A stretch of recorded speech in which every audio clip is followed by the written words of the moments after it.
बिस्मिल्लाहिर रहमानिर रहीम। तनम फरसुदा जा पारा जे हिसरा या रसूल अल्लाह। दिला मजमुरदा आवारा जे इसिया या रसूल अल्लाह। चोचुए मन गुजारी माने मिस्किने नादारी। फिदाए नक्शे नाले नत कुनम जा या रसूल अल्लाह। सुना है आप हर आशिक घर में तशरीफ जाती है। मेरे घर में भी हो जाए जरा या रसूल अल्लाह। जे करदा खे सारा नम शिया शुद्ध रोजे शिया नम पशे मालम पशे मालम पशे मा या रसूल अल्लाह।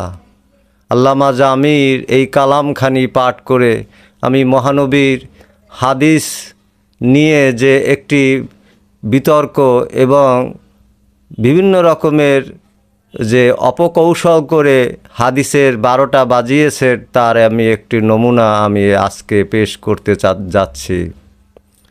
প্রথমেই বলে রাখতে চাই যে এই যে হাদিস সংগ্রহের ব্যাপারে যে সমস্ত ঘটনাগুলি ঘটিয়েছে তারা হলো সেই এজিদি লোকেরা, উমাইয়া আব্বাসিয়ারা। এরা মহানবীকে এবং মহানবীর আওলাদ এবং মহানবীর বংশধরকে এরা পছন্দ করেনি, যার জন্য সেই হুরমুলার মতো সাহাবি দিয়া এবং সীমারকে দিয়া বিভিন্ন রকমের অপকৌশল কইরা সেই ফোরাত নদীর তীরে সেখানে নির্মমভাবে ইমাম হোসাইনকে শহীদ করে। কারবালার প্রান্তরে ইমাম হোসাইনকে নির্মমভাবে শহীদ করার পরে এজিদ দেখল যে আমি যে সমস্ত কর্মকাণ্ড ঘটিয়েছি তাহা ইতিহাস আমাকে ছাড়বে না। তো কি করলো, তখন তারা এমন কিছু অপকৌশল করে এবং সেই বেতনভোগী কিছু মৌলবী দ্বারা সে হাদিসের 12টা বাজিয়ে ছাড়ছে।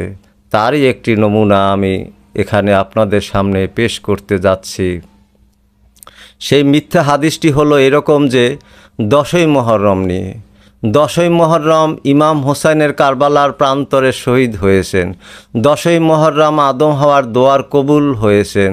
10ই মুহররম আয়ুব নবীর কিরায় থেকে উনি মুক্তি পেয়েছেন। 10ই মুহররম ইউনুস নবী মাছের পেটের থেকে মুক্তি পেয়েছেন। 10ই মুহররম সেই নূহ নবীর কিস্তি জুডি পর্বতে সেখানে অবস্থান করেছে, অর্থাৎ সেখানে সন্ধান পেয়েছে, খুশির ঘটনা। 10ই মুহররম ফেরাউন নীল নদীতে ডুইবা মরল, খারাপ লোক ডুইবা মরছে, ভালো শুভ ঘটনা। এভাবে 10ই মুহররম ইব্রাহিম খলিলুল্লাহ আগুনের কুণ্ডলী থেকে মুক্তি পেয়েছে। কুলনা ইয়া নারু কুনি বারদা ওয়া সালামুন আলা ইব্রাহিম। সেই ইব্রাহিম খলিলুল্লাহ 10ই মুহররম সেই আগুনের কুণ্ডলী থেকে, নমরুদের আগুনের কুণ্ডলী থেকে যে উনি মুক্তি পেয়েছে, এটাও খুশির ঘটনা। এবং 10ই মুহররম 2500 নবীর জন্মদিন, সবই খুশির ঘটনা।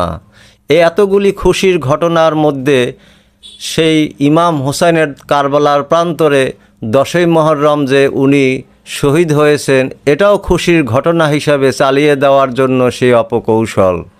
অর্থাৎ সেই ইব্রাহিম খলিলুল্লাহ আগুনের কুণ্ডলী থেকে মুক্তি পেয়েছে, এটা একটা খুশির ঘটনা। ইসলামের জাতির পিতা ইব্রাহিম খলিলুল্লাহ উনি মুক্তি পাবে, এটা মুসলিম জাতি উম্মাহ এরা সবাই খুশি হবে।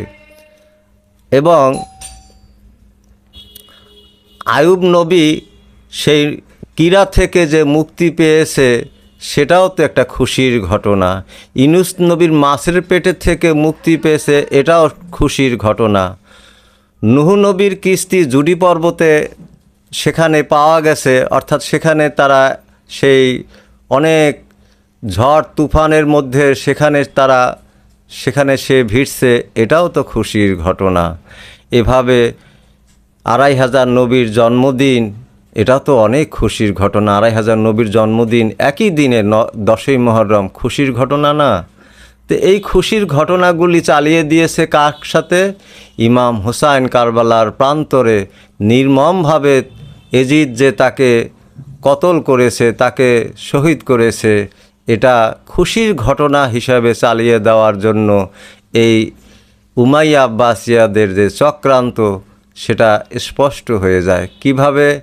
আচ্ছা, প্রথমে আসি 10ই মুহররম যদি আদম হাওয়ার দোয়ার কবুলের দিন হয়, তাহলে সেই সময় 10ই মুহররম মাস সৃষ্টি হয়েছে কিনা সেটা আগে আমরা দেখি।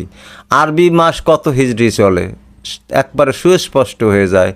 ইংরেজি সন আমরা এখন দেখি 2024 সাল, বাংলা সন কত সাল দেখতেছি, সেখানে সেই আদম আলাইহিসসালাম সৃষ্টির আদিতে যেখানে কোনো মানুষই সৃষ্টি হয় নাই, যে একমাত্র আদম এবং হাওয়া দুইজনে উনি আছেন, আর কেউ নেই।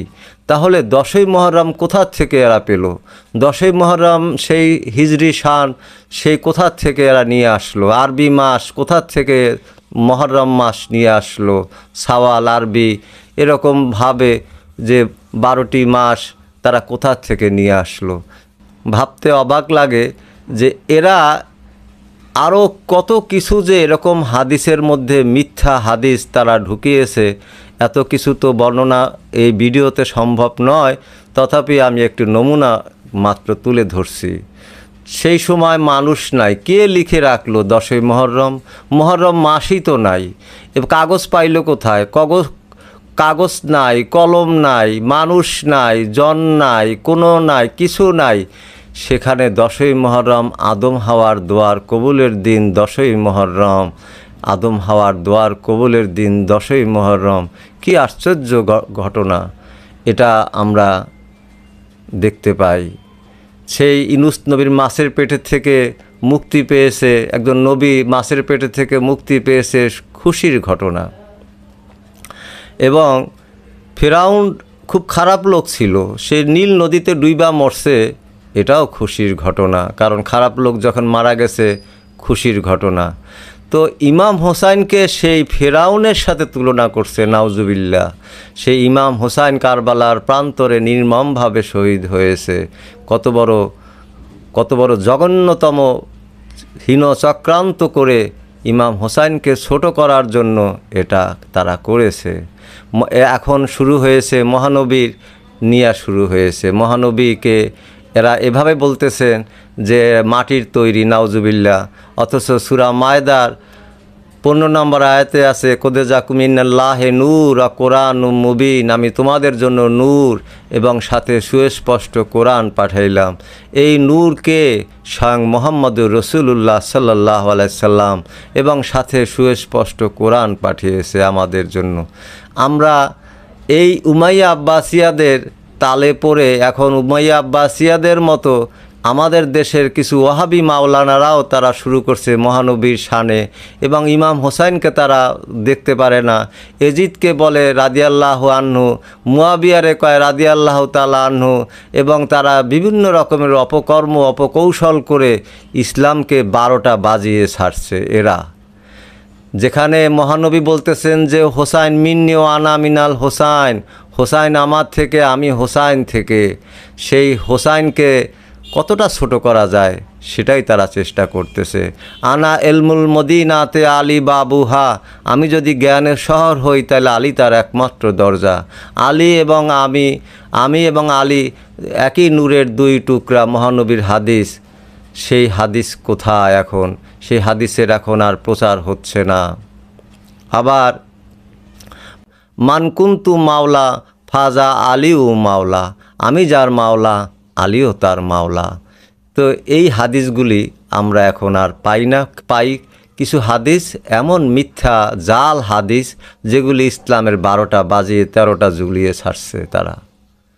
সেই ইমাম আলী আসগরের বুকে, ইমাম আলী আসগরের কণ্ঠনালী ছিদ্র করে দেয় হুরমুলার মতো সাহাবি, তাকে আমরা সাহাবি বলি কিভাবে?